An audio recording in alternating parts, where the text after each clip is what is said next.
Good morning all.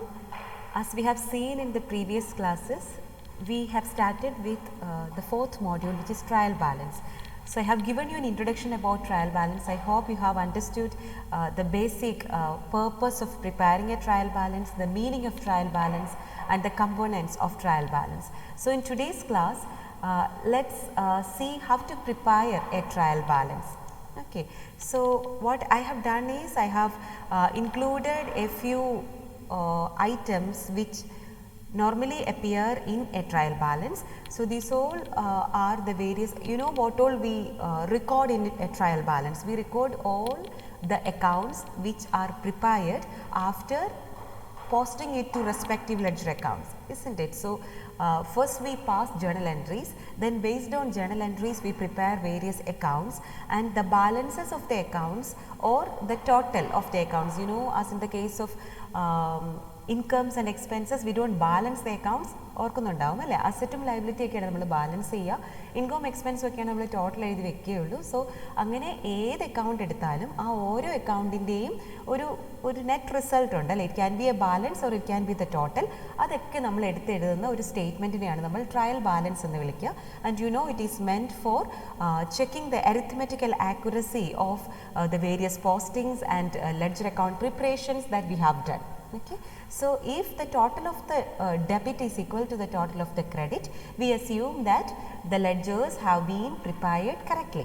So എന്ന് പറയുമ്പോൾ തന്നെ നമുക്കറിയാം ഇതിൻ്റെ ഒരു ഫോർമാറ്റ് എന്ന് പറയുന്നത്, we have a particulars column wherein we record the items of expense, income, asset and liabilities. Then we have two amount columns, one debit amount column and one credit amount column.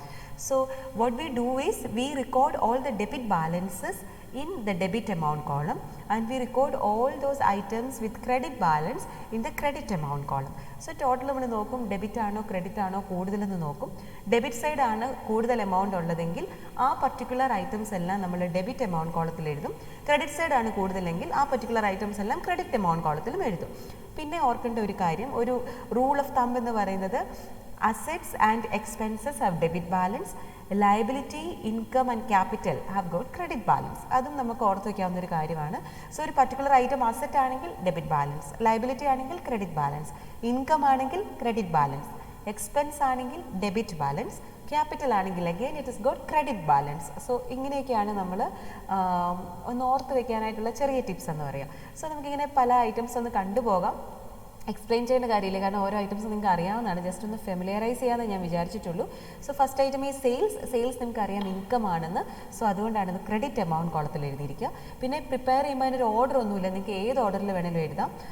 Ledger അക്കൗണ്ടിൽ നിന്നാണ് നിങ്ങൾ എഴുതുന്നതെങ്കിൽ നിങ്ങൾ ledger account prepare ചെയ്ത ആ ഒരു ഓർഡറിൽ തന്നെ ഇങ്ങോട്ട് ഐറ്റംസ് എഴുതാം. ഇനിയല്ല, ഒരു ക്വസ്റ്റ്യൻ തന്നിട്ടുണ്ടെങ്കിൽ ആ ക്വസ്റ്റ്യൻ്റെ അതേ ഓർഡറിൽ നിങ്ങൾക്ക് എഴുതാം. ക്വസ്റ്റ്യനിൽ ചിലപ്പോൾ നിങ്ങൾക്ക് ഈസി ആക്കാനായിട്ട് ഡെബിറ്റ് ക്രെഡിറ്റ് എന്ന് പറഞ്ഞ് സെപ്പറേറ്റ് എമൗണ്ട് കോളത്തിൻ്റെ താഴെ തന്നെ ക്വസ്റ്റ്യൻ തരും. അപ്പോൾ നമുക്ക് വളരെ ഈസിയാണല്ലേ. അപ്പോൾ ഡെബിറ്റ് എന്ന് എഴുതിയേക്കുന്ന കോളത്തിലുള്ളതെല്ലാം ഡെബിറ്റ് കോളത്തിലോട്ടും ക്രെഡിറ്റ് എന്നുള്ളതെല്ലാം ക്രെഡിറ്റ് കോളത്തിലോട്ടും എഴുതിയാൽ മതി. നിങ്ങളുടെ ജോലി അവിടെ വളരെ എളുപ്പമാവും. പക്ഷേ അങ്ങനെ തരാനുള്ള സാധ്യതകൾ വളരെ വളരെ കുറവാണ്.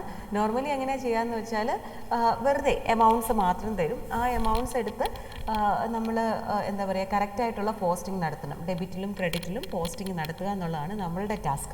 അപ്പോൾ ഏതാണ് ഡെബിറ്റ് ഏതാണ് ക്രെഡിറ്റ് എന്നൊന്ന് ചിന്തിച്ചിട്ട് വേണം നമ്മൾ റെക്കോർഡ് ചെയ്യാനായിട്ട്. ഓക്കെ. സോ സെയിൽസ് എന്ന് പറയുന്ന ഇൻകം ആണ്, ക്രെഡിറ്റ് ബാലൻസ് ആണ്. ഇൻഷുറൻസ് എന്ന് പറയുന്നത്, അത് ഇൻഷുറൻസ് എന്ന് മാത്രം പറഞ്ഞിട്ടുണ്ടെങ്കിൽ അതൊരു എക്സ്പെൻസ് ആയിട്ടാണ് ട്രീറ്റ് ചെയ്യുക. അതുകൊണ്ടാണ് ഡെബിറ്റ് ബാലൻസ് ഡെബിറ്റ് എമൗണ്ട് കോളത്തിൽ എഴുതിയിരിക്കുക. പർച്ചേസസ് നമുക്കറിയാം മേജർ എക്സ്പെൻസ് ആണ് ഒരു ഫേമിൻ്റെ, so debit amount column. Salary is an expense, debit. General expenses എന്ന് പറയുന്ന വാക്കിൽ തന്നെ എക്സ്പെൻസ് ഉണ്ട്, സോ ഡെബിറ്റ്. വേജസ് നമുക്കറിയാം, വേജസ് എന്ന് പറയുന്നതും സാലറി പോലെ തന്നെയാണ് അല്ലേ. സോ വേജസും ഡെബിറ്റ് ആണ് എന്നുള്ളത് ഓർക്കുക. ദെൻ റെൻറ്റ്, അഗെയിൻ റെൻ്റ് എന്ന് മാത്രം പറഞ്ഞാൽ അതൊരു ഡെബിറ്റ് ഐറ്റം ആയിട്ടാണ് ട്രീറ്റ് ചെയ്യുക. റെൻറ്റ് റിസീവ്ഡ് എന്ന് പറഞ്ഞിട്ടുണ്ടെങ്കിൽ മാത്രമേ നിങ്ങളതൊരു ക്രെഡിറ്റ് ഐറ്റമായിട്ട് ട്രീറ്റ് ചെയ്യേണ്ട കാര്യമുള്ളൂ. സൺട്രി എക്സ്പെൻസസ് എന്ന് പറയുമ്പോൾ നമുക്കറിയാം സൺട്രി എക്സ്പെൻസ് ഒരു വേർഡ് ഇവിടെയുണ്ട്. സൺട്രി എന്ന് പറയുമ്പോൾ ടോട്ടൽ പല വിധത്തിലുള്ള എക്സ്പെൻസ് എന്നാണ്. സോ അതും ഡെബിറ്റ് ആണ്. Drawings is A very important item. Capital liability ആണ്, അത് ക്രെഡിറ്റ് ആണ്. പക്ഷേ ഡ്രോയിങ്സ് എന്ന് പറയുന്നത് എക്സ്പെൻസ് ആണ്. കാരണം ബിസിനസ്സിൽ നിന്നാണ് പ്രൊപ്രൈറ്റർ അല്ലെങ്കിൽ ഓണർ ഡ്രോ ചെയ്തുകൊണ്ട് പോവുക അല്ലേ. സോ ബിസിനസ്സിനെ സംബന്ധിച്ച് അയാൾ എടുത്തിട്ട് പോകുന്നത് ക്യാഷ് ആണെങ്കിലും സ്റ്റോക്ക് ആണെങ്കിലും ഒക്കെ അതൊരു എക്സ്പെൻസ് ആണ്. So drawings is an expense. അത് പ്രത്യേകം ഓർത്ത് വയ്ക്കുക. ഡ്രോയിങ്സ് ഒരു എക്സ്പെൻസ് ആണെന്നുള്ളത് പ്രത്യേകം ഓർക്കുക. സോ അതുകൊണ്ട് അത് ഡെബിറ്റ് എമൗണ്ട് കോളത്തിലാണ് വരിക. സോ ഡെബിറ്റ് ബാലൻസ് ആണ് വരിക. ദെൻ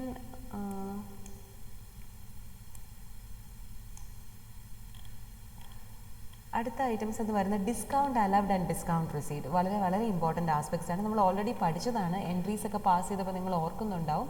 ഡിസ്കൗണ്ട് അലവ്ഡ് എന്ന് പറയുന്നത് എന്താണ്? ബിസിനസ് അലവ് ചെയ്യുന്ന ഡിസ്കൗണ്ട് ആണ് ഡിസ്കൗണ്ട് അലവ്ഡ്. എപ്പോഴായിരുന്നു ബിസിനസ് അലവ് ചെയ്യുക ഡിസ്കൗണ്ട്?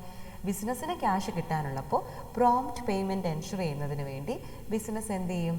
ഡിസ്കൗണ്ട് അലവ് ചെയ്യും. ബിസിനസ്സിന് ക്യാഷ് കിട്ടാനായിട്ട് ബിസിനസ് ഡിസ്കൗണ്ട് അലവ് ചെയ്യും. സോ ആ അലവിങ് ഓഫ് ഡിസ്കൗണ്ട് എന്ന് പറയുന്നത് ബിസിനസ്സിനെ സംബന്ധിച്ച് എക്സ്പെൻസ് ആണ്. അതായത് ഇപ്പോൾ ഇവിടെ 1000 രൂപ തന്നിട്ടുണ്ടെങ്കിൽ ബിസിനസ്സിന് ഒരു 50,000 രൂപ കിട്ടാനുണ്ടായിരുന്നു എന്നിരിക്കട്ടെ ഡെറ്റേഴ്സിൻ്റെ കയ്യിൽ നിന്നല്ലേ. സോ ആ ക്യാഷ് കിട്ടുന്നതിന് വേണ്ടി ബിസിനസ് പറയും ഓക്കെ 49,000 തന്നാൽ മതി എന്നാണെങ്കിൽ ആ 1,000 ആണ് ഡിസ്കൗണ്ട് അലവ്ഡ്. അത് ബിസിനസ്സിന് കിട്ടേണ്ടതും എന്നാൽ കിട്ടാത്തതുമായ എമൗണ്ട് ആയതുകൊണ്ട് അതുകൊണ്ടാണ് ഇതൊരു എക്സ്പെൻസ് ആയിട്ട് മാറുന്നത്. Discount allowed is an expense. So debit balance. അടുത്തത് ഡിസ്കൗണ്ട് റിസീവ്ഡ്. ഡിസ്കൗണ്ട് റിസീവ്ഡ് എന്ന് പറയുമ്പോൾ ഇതിൻ്റെ നേരെ ഓപ്പോസിറ്റ് ആണെന്ന് ഓർത്താൽ മതി. അലവ്ഡ് എന്ന് പറയുന്നത് ഡെബിറ്റ് ആണെങ്കിൽ റിസീവ്ഡ് എന്ന് പറയുന്നത് ക്രെഡിറ്റ് ആണ്. ഇനി അതും അല്ലെങ്കിലുള്ള അടുത്ത കാര്യം ഓർത്ത് വയ്ക്കാനുള്ളത് റിസീവ്ഡ് എന്നൊരു വാക്ക് എവിടെ ഉണ്ടെങ്കിലും അതെല്ലാം ക്രെഡിറ്റ് ബാലൻസ് ആണ്. Income received, interest received, commission received, rent received, discount received, what ever is received that denotes A credit item and income item. So credit balance. Okay. ഇനി അല്ല ഇതിൻ്റെ ഒരു കോൺസെപ്റ്റ് എന്താണെന്നൊന്ന് ആലോചിച്ച് നോക്കിയാൽ എന്തായിരുന്നു discount received? What was it all about? എന്തായിരുന്നു discount received? ബിസിനസ്സിന് ആർക്കോ ക്യാഷ് കൊടുക്കാനുണ്ട്, ബിസിനസ്സിന് ക്രെഡിറ്റേഴ്സ് ഉണ്ട് അല്ലേ. അപ്പോൾ ഈ പറഞ്ഞതിൻ്റെ നേരെ ഓപ്പോസിറ്റ് കാര്യം. സോ ബിസിനസ്സിൻ്റെ ക്രെഡിറ്റേഴ്സ് പറയുകയാണ് ഓക്കെ നീ ഇന്ന് ഇത്രയും തരണ്ട, ഇത്ര ഒരു 1000 രൂപ അല്ല 1500 രൂപ കുറച്ച് തന്നാൽ മതി എന്ന് പറയുകയാണെങ്കിൽ ബിസിനസ്സിനെ സംബന്ധിച്ച് അതൊരു ഇൻകമാണ്. നമ്മൾ കൊടുക്കണമായിരുന്നു പക്ഷെ കൊടുക്കണ്ട എന്ന് പറയുമ്പോൾ അതൊരു ഇൻകമാണ്. സത്യത്തിൽ ആ എമൗണ്ട് കിട്ടിയത് കൊണ്ടല്ല, നേരത്തെ പറഞ്ഞതുപോലെ തന്നെ കിട്ടേണ്ടതായിരുന്നു പക്ഷേ കിട്ടിയില്ല എന്ന് പറഞ്ഞാൽ അത് എക്സ്പെൻസ് ആണെങ്കിൽ, കൊടുക്കേണ്ടതായിരുന്നു പക്ഷേ കൊടുക്കേണ്ടി വന്നില്ല എന്ന് പറയുന്നത് ഒരു ഇൻകമാണ്. ഓക്കെ. സോ ആ ഇൻകമാണ് ഡിസ്കൗണ്ട് റിസീവ്ഡ് എന്ന് പറയുക.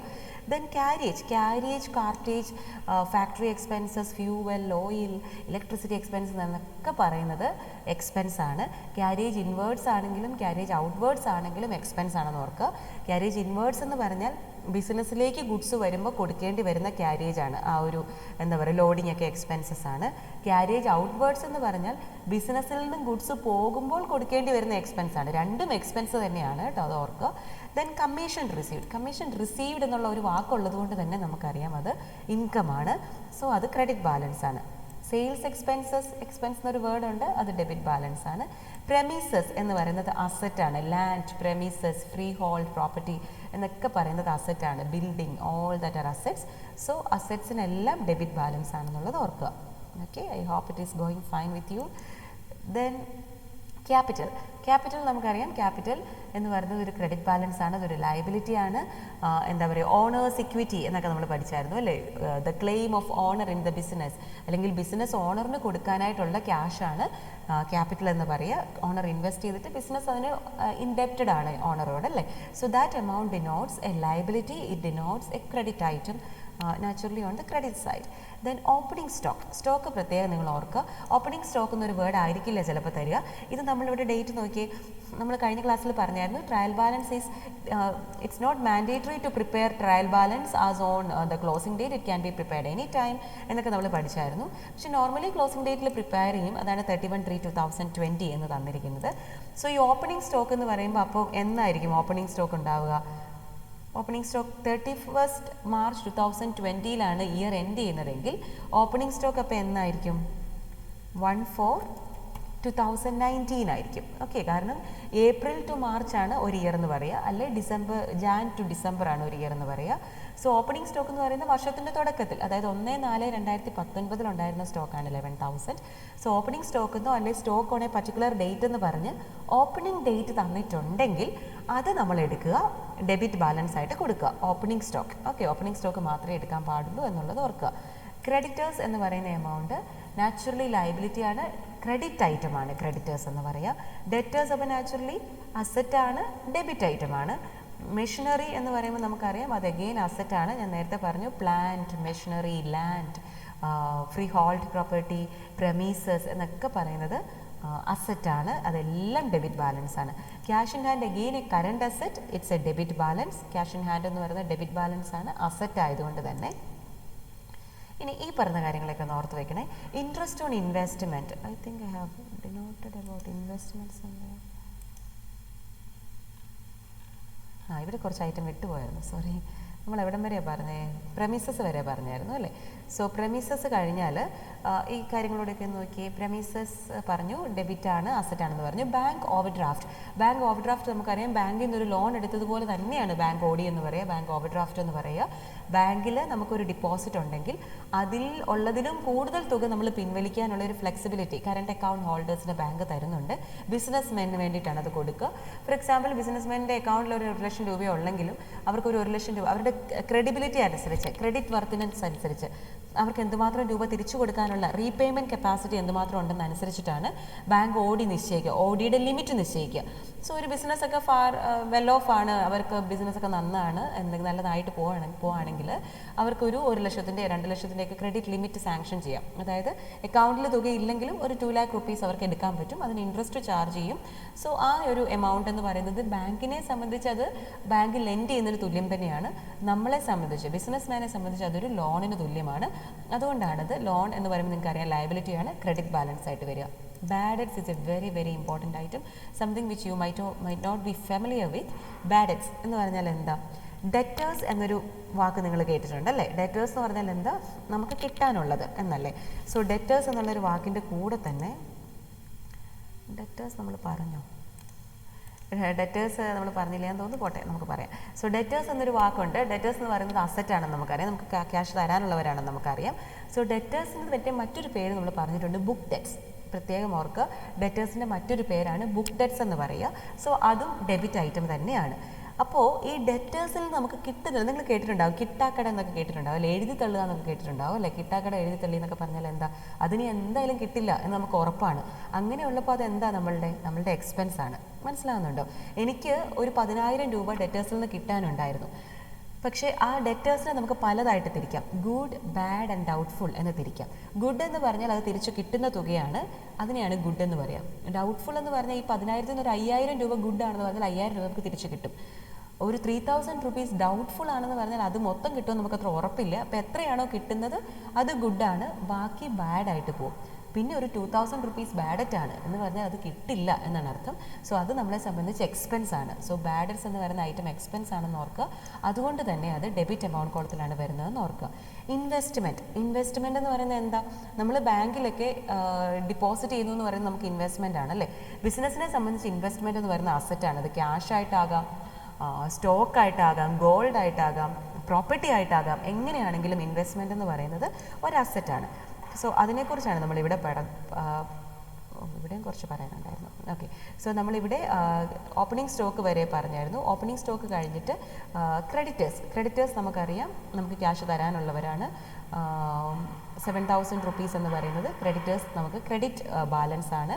ഡെറ്റേഴ്സ് എന്ന് പറയുന്നത് നമുക്ക് അസറ്റാണ്, ഡെബിറ്റ് ബാലൻസ് ആണ്. മെഷീനറി ഡെബിറ്റ് ബാലൻസ് ആണ്, അസറ്റ് ആയതുകൊണ്ട്. Cash in hand current asset debit balance, cash in bank current asset debit balance. Bills receivable എന്ന് പറയുന്നത് എന്താ?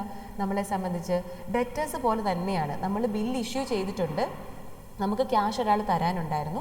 അപ്പോൾ ക്യാഷ് തരുന്നതിന് പകരം നമ്മളൊരു ബില്ല് ഡ്രോ ചെയ്ത് അയാൾക്ക് കൊടുത്ത് അയാൾ അത് അക്സെപ്റ്റ് ചെയ്ത് തന്നു. 3 മാസത്തിനകം 1 ലക്ഷം രൂപ എനിക്ക് തിരിച്ചു തന്നോളാം എന്നുള്ള ഒരു അക്സെപ്റ്റൻസ് ഉണ്ടെങ്കിൽ ആരാണോ അത് അക്സെപ്റ്റ് ചെയ്യുന്നത് അവരാണ് അവിടെ ഡെറ്റേഴ്സ് അല്ലേ. ക്യാഷ് തരാനുള്ളവർ ബില്ല് അക്സെപ്റ്റ് ചെയ്ത് തരും, നമ്മളാണ് ബില്ല് ഡ്രോ ചെയ്യുന്നത്. ഓക്കെ, സോ ഇതിനെക്കുറിച്ച് ഞാൻ വേറൊരു ക്ലാസ്സിൽ ഒന്നുകൂടെ പറഞ്ഞോളാം. ഇതിപ്പം ഇത്രയൊന്നും മനസ്സിലാക്കിയാൽ മതി. ബിൽസ് റിസീവബിൾ എന്ന് പറയുന്നത് നമുക്ക് കിട്ടാനുള്ളതാണ്, ഡെറ്റേഴ്സ് പോലെ തന്നെയാണ്, അത് നമുക്ക് അസറ്റാണ്. ഓക്കെ, ബിൽസ് പേയബിൾ എന്ന് പറഞ്ഞാൽ പേയബിൾ കൊടുക്കാനുള്ളതാണ്, ലയബിലിറ്റിയാണ്, ക്രെഡിറ്റ് ബാലൻസ് ആണ്. ഓക്കെ, റിസീവബിൾ എന്ന് പറയുമ്പോൾ കിട്ടാനുള്ളത് ഡെറ്റേഴ്സ് പോലെ അസറ്റാണ്, ഡെബിറ്റ് ബാലൻസ് ആണ്. Bills receivable. Okay, bills payable എന്ന് പറയുമ്പോൾ കൊടുക്കാനുള്ളതാണ്, ക്രെഡിറ്റേഴ്സ് പോലെയാണ്, ലയബിലിറ്റിയാണ്, ക്രെഡിറ്റ് ബാലൻസ് ആണ്. ഓക്കെ, സോ നമ്മൾ ഈ സ്ലൈഡിലെ എല്ലാം പറഞ്ഞായിരുന്നു. ഈ സ്ലൈഡ് ഡ്രോയിങ്സ് വരെ പറഞ്ഞു. ഇതെല്ലാം ക്ലിയർ ആയതാണ്. ബാഡ് ഡെറ്റ്സ്, ഇൻവെസ്റ്റ്മെൻറ്റ് വരെ പറഞ്ഞു. ഇത് പറഞ്ഞു. ബിൽസ് റിസീവബിൾ, ബിൽസ് പേയബിൾ വരെ പറഞ്ഞു. ഇനി അടുത്തത് ഇത് കുറച്ച് ഇമ്പോർട്ടൻ്റ് ആയിട്ടുള്ള ഐറ്റംസ് ആണെന്ന് ഞാൻ പറഞ്ഞു. ഇത് നമുക്ക് വേഗം ഒന്ന് പറഞ്ഞോളാം. അടുത്ത ക്ലാസ്സിൽ വേണമെങ്കിൽ ഞാൻ എക്സ്പ്ലെയിൻ ചെയ്യാം. താഴെ നിന്ന് പോവാം. ഫർണിച്ചർ ആൻഡ് ഫിറ്റിംഗ്സ് എന്ന് പറയുന്നത് അസറ്റാണ്, ഡെബിറ്റാണ്.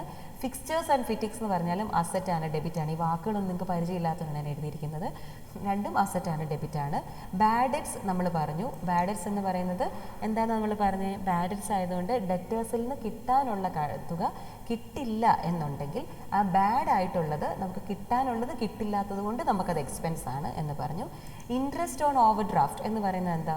ഓവർ ഡ്രാഫ്റ്റ് നമുക്ക് ലയബിലിറ്റി ആണ് അല്ലേ? അപ്പോൾ ആ ലയബിലിറ്റിയുടെ മേലുള്ള ഇൻട്രസ്റ്റ് എന്ന് പറയുന്നത് എഗെയിൻ നമുക്ക് ലയബിലിറ്റിയാണ്, ക്രെഡിറ്റ് ബാലൻസ് ആണ് എന്നോർക്കുക.